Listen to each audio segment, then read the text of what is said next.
I mean, I want to be fair though. It's really David's story. Like, I helped him with it, but it's his story, you know. And you know, we've done a couple of films together, The Fighter and American Hustle, and and then actually back around like American Hustle time, he did come to me for a different idea he had with a character, and then that sort of just faded away, and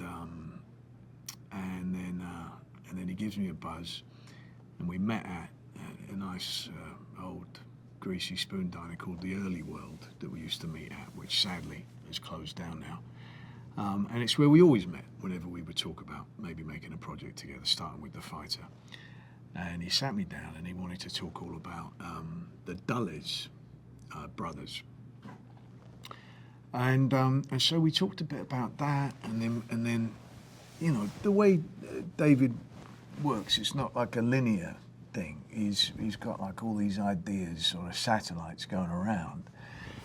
But I love the way he thinks, and I love working with him. You know, we knew we had a good working relationship, and we liked the results.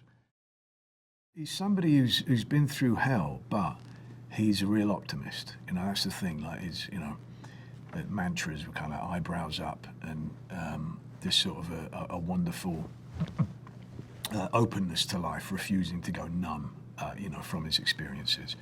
And also remember, this is obviously set like, you know, Depression era America, so tough times. And equally with, you know, the advent of fascism in Europe, and many Americans, you know, look into that and saying, well, it's successful economically, you know, and many business interests, American business interests, wanting to imitate that fascism within America. So coming from tough times, and but his, you know, it's what I love about him so much. Is he's a real scrapper and a real fighter, but absolutely tries to, you know, stop negative emotions of anger, etc., from overtaking him, despite it being completely understandable. So he's a very inspiring guy, you know, in that way.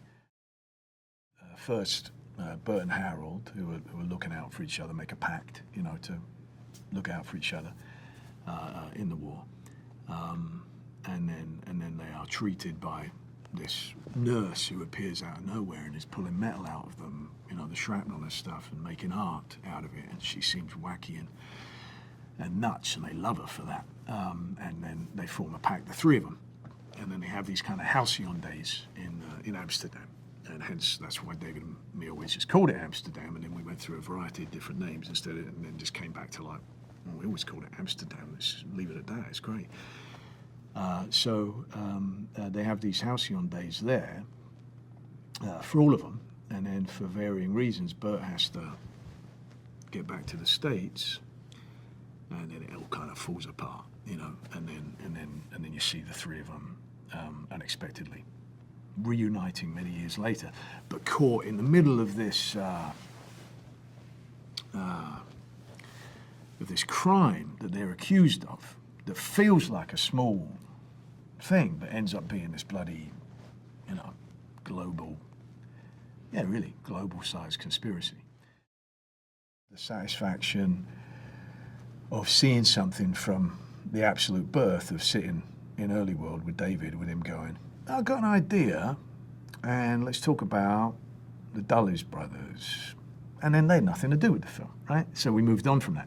But just knowing and seeing it, and seeing him gradually building that story, and my input about Burt and who Burt was, and that, it's wonderfully satisfying, you know? It's truly kind of, as we called it, baked in. Like, it was just sort of, when you prep for that long, oh man, it's just in your bones.